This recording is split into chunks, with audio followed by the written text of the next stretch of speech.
Hello ladies and gentlemen, it's Josie here. Today, let me give you all a little history lesson on the topic we are about to discuss. In the lands of East Turkestan, or formerly known as the province of Xinjiang, there lives a group of ethnic Turkic people called the Uyghurs. These beautiful people live in harmony and peace. Or so we thought. Let me unveil the curtain, which reveals the secrets of a region shrouded in mystery, as a human rights crisis unfolds and tyrannical rule ensues.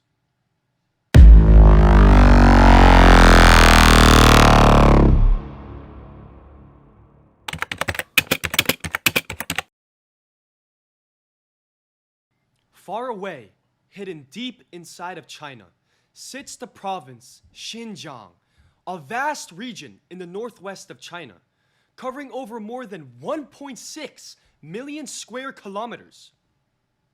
It's a land of diverse landscapes, from vast deserts to towering mountain ranges, and it's rich in natural resources, including oil, gas, and minerals. Xinjiang's history stretches back thousands of years. It was a crucial link on the ancient Silk Road, connecting China with the Middle East and Europe. Traders and explorers once traversed this land, exchanging goods, ideas, and cultures between the West and the East. But Xinjiang is more than just a crossroads. It's home to the Uyghurs, an indigenous Muslim group with deep roots in this land, with a history in the region dating back over a millennium. The Uyghurs have a unique culture with their own language, music, and traditions.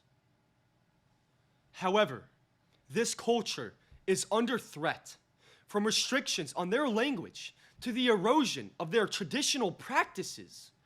The Uyghur way of life is being systematically eradicated, and this is happening in the midst of a land rich in resources such as oil, gas, and minerals. Oil and gas exploration has been a significant part of Xinjiang's economy, with a steady flow of the region's petroleum and natural gas being directed to industrial centers in central and eastern China. But this economic activity has also led to stark inequalities, exacerbating tensions in the region. Amidst this backdrop, structures have risen that are far from ordinary. They're not schools or factories. They're what some people call modern concentration camps. These fortified structures, often surrounded by high walls and watchtowers, are believed to hold up to millions of Uyghurs. From the sky, they might look like ordinary buildings, but on the ground, the stories that come from inside these walls are far and far away from ordinary. Tales of overcrowding, forced labor, and relentless indoctrination paint a grim picture of life inside these camps. Imagine being cramped into a tiny room with dozens of others. Imagine having only 2 buckets for all your bathroom needs. This is the reality for many Uyghurs in these camps. The lack of basic human dignity is a constant reminder of their grim situation. But don't just take our word for it. Listen to the story of a survivor, a Uyghur who lived through this nightmare and lived to tell the tale. Their voice, though filled with pain and sorrow, is a testament to the resilience of the human spirit in the face of unimaginable hardship.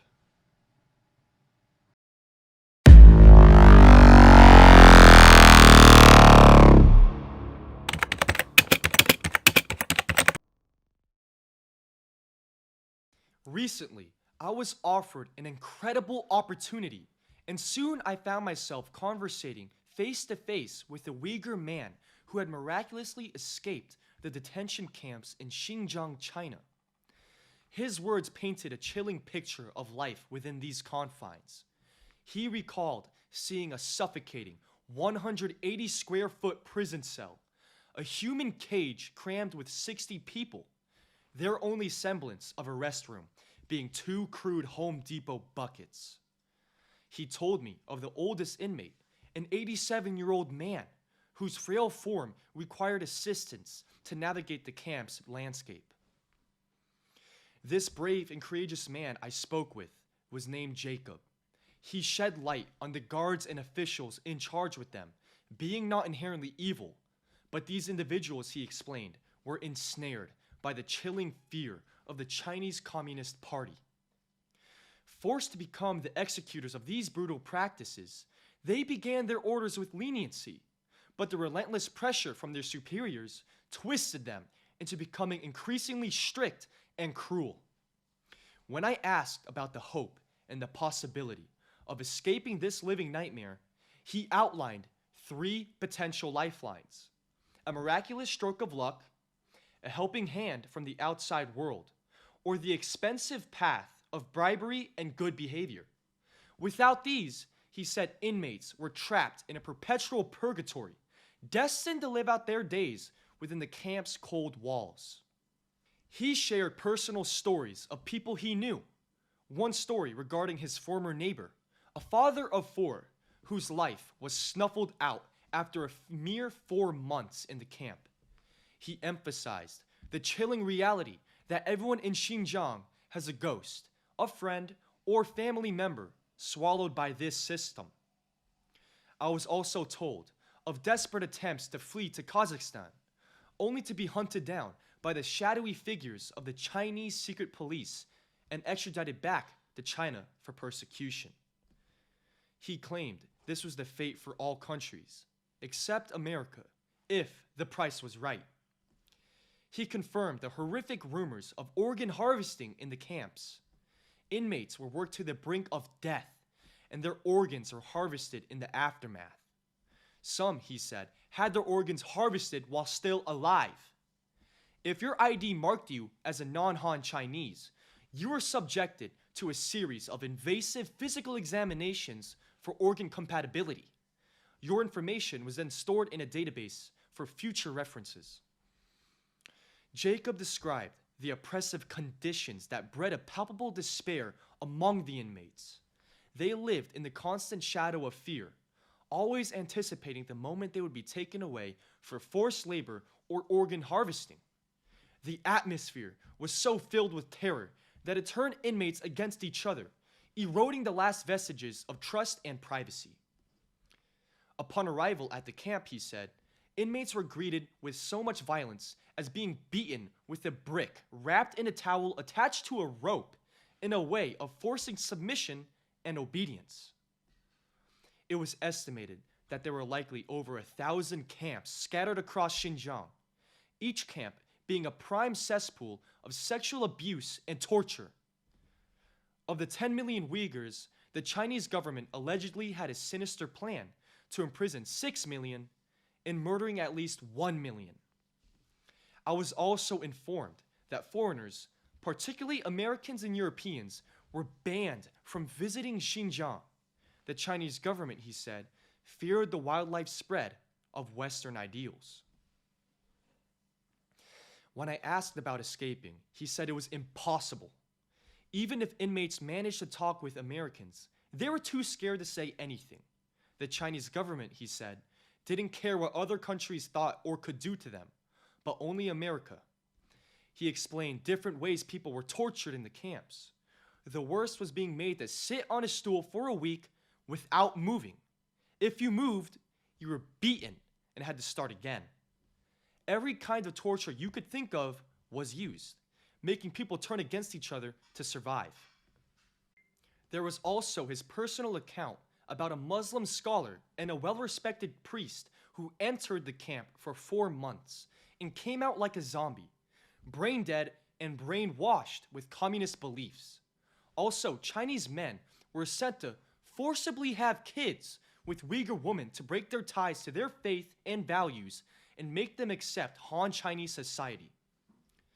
He told me about the women in the camps who were forced to be raped by the Han Chinese guards.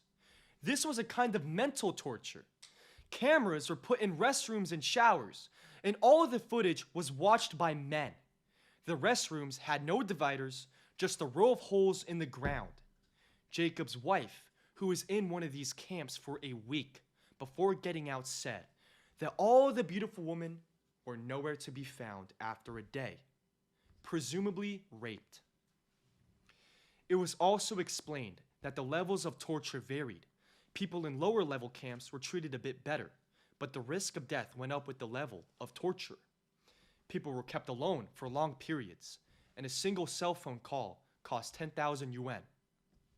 Even in the darkest corners, sometimes there are glimmers of light. A handful of brave individuals have dared to venture into this information black hole, risking their freedom and lives to expose the truth. Striving to break the information blackout in this region, these journalists have unearthed leaked documents and first-hand accounts revealing the horrifying life in Xinjiang.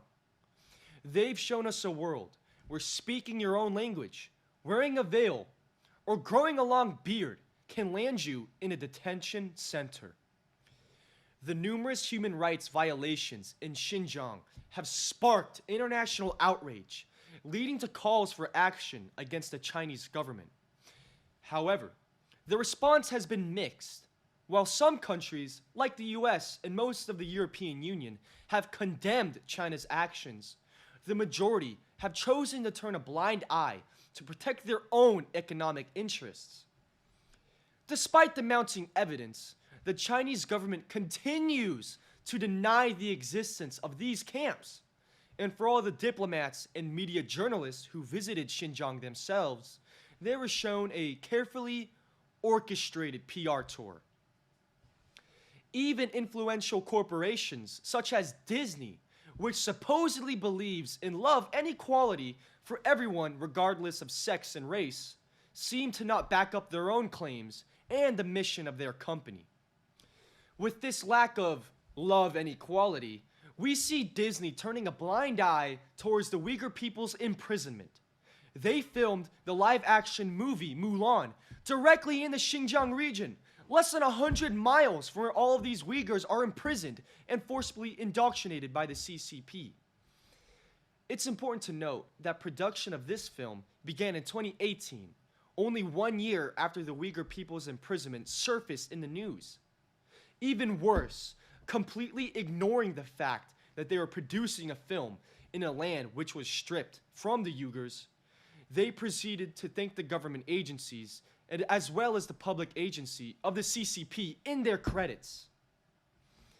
It's unknown why and how they can be so seemingly ignorant towards these human rights violations, but it seems as if they, like any profit-driven corporation, put the potential profits and margins of this production over the consideration of the lives of those who are imprisoned, oppressed, and butchered.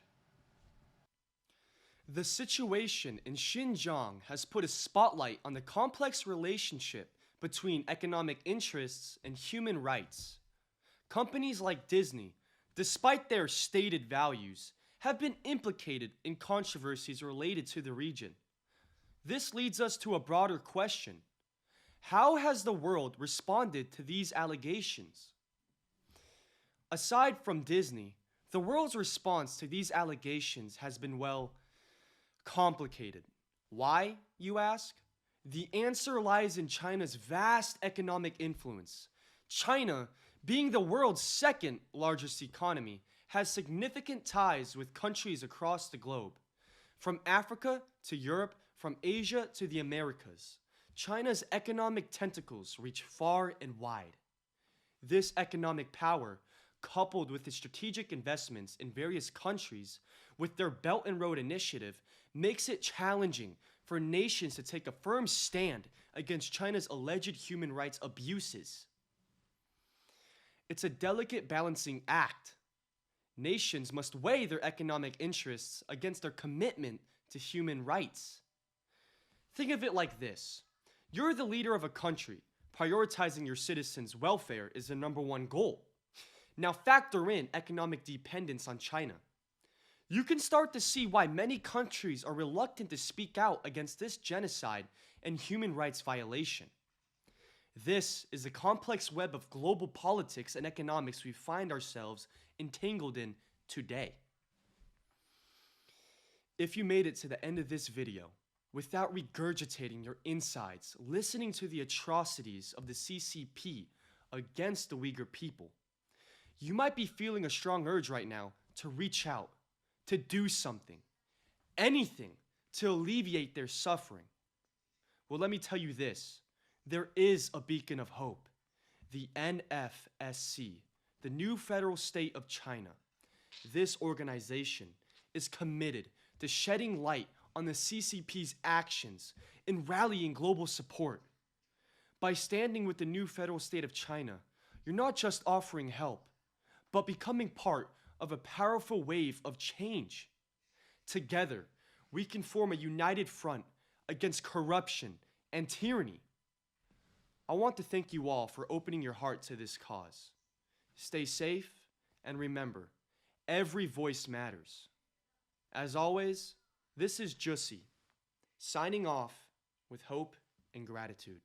Take down the CCP! Take down the CCP! Take down the CCP!